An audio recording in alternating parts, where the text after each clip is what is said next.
بہت سے لوگ کہتے ہیں کہ میں فلاں عامل کے پاس گیا تھا، اس نے کہا کہ آپ کے اوپر کرا ہوا ہے، جادو ہے، جنات ہے۔ دیکھیے، جادو جو ہے ہوتا ہے اور انسان کروا بھی دیتا ہے، لیکن جو کرواتے ہیں ان کا حال بہت ہی برا ہوگا۔ جادو کئی قسم کے ہوتے ہیں۔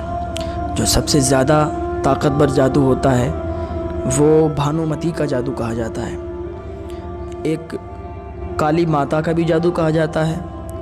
جادو بہرحال بہت طریقے کے ہوتے ہیں، لیکن جو بھانومتی کا جادو ہے وہ 70 پتلیوں کا ہوتا ہے۔ آپ نے دیکھا ہوگا، پتلی ہوتی ہیں، پتلے کے نما بنی ہوئی ہوتی ہیں، اس میں وہ لوگ سوئی چبھوتے ہیں، اس کے اوپر نیبو کاٹتے ہیں، جو بھی کرتے ہیں وہ اپنا بہت غلط کام کرتے ہیں، اور وہ بہت ہی گندا جادو ہوتا ہے، کیونکہ سپلی عامل ہوتے ہیں اس کے، اور وہ اس کو کہتے ہیں جو لوگ جتنی زیادہ گندگی کرتے ہیں، جتنی زیادہ گندگی کھاتے ہیں، اتنا ہی زیادہ ان کا جادو مضبوط ہوتا ہے۔ بہرحال تو اس جادو میں 70 پتلی ہوتی ہیں۔ اس کا اتنا پاور ہوتا ہے کہ جو بھانومتی کا جادو ہے اس میں 70 پتلیوں کا یہ راز ہے کہ اگر یہاں بیٹھ کر اور وہ کہیں کا بھی جادو کرے تو وہ کر سکتا ہے، کسی پر بھی کر سکتا ہے، لیکن اس کے لیے شرط یہ ہے یا تو ناخن ہو، یا تو بال مل جائیں، یا تو جس پر کر رہا ہے اس سے ریلیشن میں جو بھی چیز ہے کچھ نہ کچھ مل جائے۔ یہ تو ہو گیا بھانومتی کا جادو۔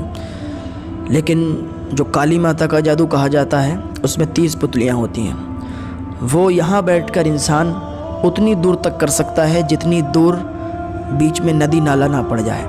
اگر بیچ میں ندی نالا پڑ گیا تو وہ جادو وہاں تک ختم ہو جائے گا، وہ وہیں تک محدود رہتا ہے۔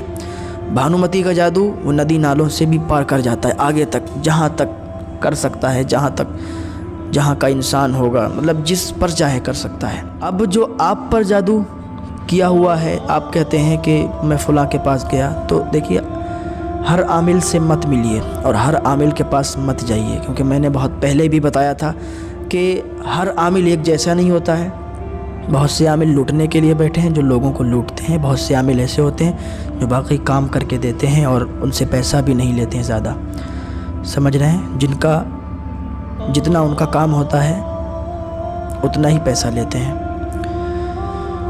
اگر آپ کے اوپر جادو ہے، آپ کے کاروبار بند ہیں، ٹھپ ہیں، آپ کو ایسا لگتا ہے کہ کوئی بندش ہے، تو کسی عامل کے پاس مت جاؤ۔ سب سے پہلے آپ نماز کے عادی بن جاؤ، 5 ٹائم کی نماز پڑھنے لگو۔ جب نماز پنجگانہ آپ ادا کرنے لگو، ایک وظیفہ کر لینا۔ اتنا آسان وظیفہ ہے اور اتنا طاقتور وظیفہ ہے کہ اگر اس وظیفے کو آپ نے کر لیا تو کسی عامل کے پاس جانے کی ضرورت نہیں ہوگی۔ عشاء کی نماز کے بعد 21 مرتبہ قل اعوذ برب الناس، یعنی یہ قل شریف آپ کو پڑھنا ہے 21 مرتبہ، اول اور آخر 7 مرتبہ درود شریف پڑھ کے۔ دوسری چیز یہ ہے کہ پھر 100 مرتبہ استغفر اللہ تعالی ربی من کل ذنب واتوب الیہ، یہ وظیفہ کرنا ہے۔ اس کو بھی 7 مرتبہ اول اور آخر درود شریف پڑھنا ہے۔ یہ 2 وظیفے ہیں، عشاء کی نماز کے بعد کرو۔ اگر آپ کو لگتا ہے کہ آپ کے گھر میں جادو ہے، آپ کے گھر میں کوئی دقت ہے اور اس کی وجہ سے ہمارے کاروبار ٹھپ ہیں، رشتے نہیں آ رہے ہیں، یہ جو بھی دقت ہے، یہ وظیفے 2 وظیفے کرو، 40 دن یا 41 دن یہ وظیفے آپ کرو۔ انشاءاللہ اللہ رب العزت کی جانب سے آپ کو مدد ملے گی اور شفا حاصل ہوگی۔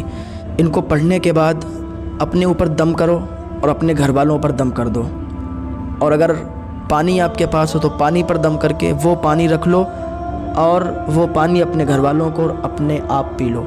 انشاءاللہ اللہ رب العزت کی جانب سے آپ کی مدد ہوگی اور آپ کو شفا حاصل ہوگی۔